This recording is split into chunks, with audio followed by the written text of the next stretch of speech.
आपको लगता है लोग आपको मैनिपुलेट कर रहे हैं, आपको लगता है कंट्रोल कर रहा है, लेकिन सच ये है आपको कंट्रोल करने के लिए किसी को कोई स्पेशल पावर नहीं चाहिए। आप खुद इतने प्रेडिक्टेबल हैं, इतने रीडेबल हैं, इतने इजी हैं कि कोई भी आपको कंट्रोल कर सकता है। और ये सुनकर शायद आपको गुस्सा आ रहा है, यही प्रूव करता है कि मैं सही हूँ। पहले एक बड़ा झूठ तोड़ते हैं। माइंड कंट्रोल कोई जादू नहीं है, कोई सीक्रेट टेक्निक नहीं है, कोई डार्क पावर नहीं है। माइंड कंट्रोल बस ये है, कोई आपको आपसे ज़्यादा समझता है, वह आपकी पैटर्न्स जानता है, वह आपके ट्रिगर्स जानता है, वह जानता है कि आप किस बात पर रिएक्ट करेंगे, किस बात पर इमोशनल होंगे, किस बात पर झुकेंगे। और जब वह यह जान लेता है तब उसे आपको कंट्रोल करने के लिए कुछ एक्स्ट्रा नहीं करना पड़ता। आप खुद वही करते हैं जो वह चाहता है। यही असली खेल है और यही लोग सबसे बड़ी गलती करते हैं। वह सोचते हैं कि वह मैनिपुलेट हो रहे हैं, लेकिन असल में वह सिर्फ प्रिडिक्टेबल है। फ़र्क समझिए, मैनिपुलेट होना मतलब कोई आपके दिमाग में घुस गया, प्रिडिक्टेबल होना मतलब आपने खुद अपना दिमाग सबके सामने खोल दिया। आज हम उन 4 पैटर्न्स की बात करेंगे जो आपको ईजी टू कंट्रोल बनाते हैं, और जब आप इन्हें पहचान लेंगे तब शायद आप पहली बार सच में फ्री होंगे। पैटर्न 1, वैलिडेशन की भूख। आप जो भी करते हैं उसमें एक हिडन नीड होती है। ये नीड है कि कोई आपको नोटिस करे, कोई आपको अप्रिशिएट करे, कोई आपको वैलिड फील कराए।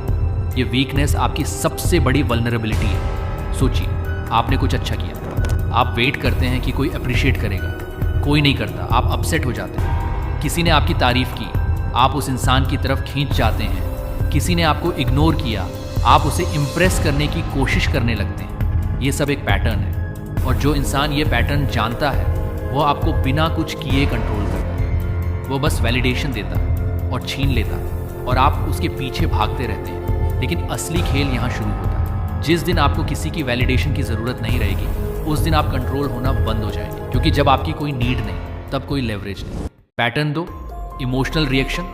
कोई आपको एक लाइन बोलता है और आप तुरंत रिएक्ट करते हैं। आप एंग्री होते हैं, आप डिफेंड करते हैं, आप एक्सप्लेन करते हैं। ये देखकर सामने वाला एक काम करता है, वह नोट करता है कि ये टॉपिक आपको ट्रिगर करता है, ये वर्ड आपको अपसेट करता है, ये सिचुएशन आपको इमोशनल बनाती है। और अगली बार जब वह आपको कंट्रोल करना चाहे, वह वही टॉपिक यूज़ करेगा, वही वर्ड, वही सिचुएशन, और आप फिर रिएक्ट करेंगे। यही है इमोशनल रिएक्शन का ट्रैप। आपकी हर रिएक्शन एक मैप है जो आपने सामने वाले को दे दिया, और वह उसी मैप से आपको नेविगेट करता है। जो इंसान अपनी रिएक्शंस कंट्रोल करता है, उसका मैप किसी के पास नहीं होता। वह अनरीडेबल होता है, वह अनप्रेडिक्टेबल होता है, और जो अनप्रेडिक्टेबल है उसे कंट्रोल करना लगभग इम्पॉसिबल है। Pattern 3, over explaining. आपसे कोई सवाल पूछता है, आप जवाब देते हैं, फिर एक्सप्लेन करते हैं, फिर और एक्सप्लेन करते हैं। आप चाहते हैं कि सामने वाला समझे, आप चाहते हैं कि वह आपको सही माने। लेकिन ये ओवर एक्सप्लेनिंग एक सिग्नल है। वह सिग्नल ये है कि आपको उस इंसान की अप्रूवल चाहिए, और जब किसी को पता चलता है कि आपको उनकी अप्रूवल चाहिए, वह आपके ऊपर पावर आ जाती है। वह जब चाहे अप्रूव करें, जब चाहे न करें, और आप उनके इर्द गिर्द घूमते रहें। यही लोग गलती करते हैं। वह सोचते हैं कि एक्सप्लेन करने से लोग समझें, लेकिन असल में एक्सप्लेन करने से लोग यह समझते हैं कि आप इनसिक्योर हैं। एक कॉन्फिडेंट इंसान एक्सप्लेन नहीं करता, वह बोलता है और चुप हो जाता है। बाकी दूसरों की जिम्मेदारी है। पैटर्न 4, इरिटा, फियर ऑफ लॉजिंग पीपल। ये सबसे डार्क पैटर्न है। आपको डर लगता है कि अगर आपने ना कहा, वह इंसान चला जाएगा। अगर आपने अपनी बात रखी, वह रिलेशनशिप टूट जाएगी। अगर आपने बाउंड्री सेट की, लोग आपको छोड़ देंगे। और इस डर की वजह से आप हर बात में झुक जाते हैं। आप वह करते हैं जो आप नहीं करना चाहते। आप वहाँ जाते हैं जहाँ आप नहीं जाना चाहते। आप वह बनते हैं जो आप नहीं बनना चाहते, सिर्फ इसीलिए कि कोई आपको छोड़ न दे। और जो इंसान यह जानता है, वह इस फियर को यूज़ करता है। वह थ्रेटन नहीं करता, वह बस थोड़ा डिस्टेंट होता है, थोड़ा कोल्ड होता है, थोड़ा अवेलेबल कम होता है। और आप पैनिक करते हैं और वापस उनके पास आ जाते हैं, उनकी शर्तों पर। यही सबसे बड़ा कंट्रोल है। लेकिन असली खेल यहाँ शुरू होता है। जिस दिन आपको किसी के जाने का डर नहीं रहेगा, उस दिन कोई आपको कंट्रोल नहीं कर सकता, क्योंकि उनके पास कोई लेवरेज नहीं बचेगा। रीफ्रेम, असली पावर क्या है?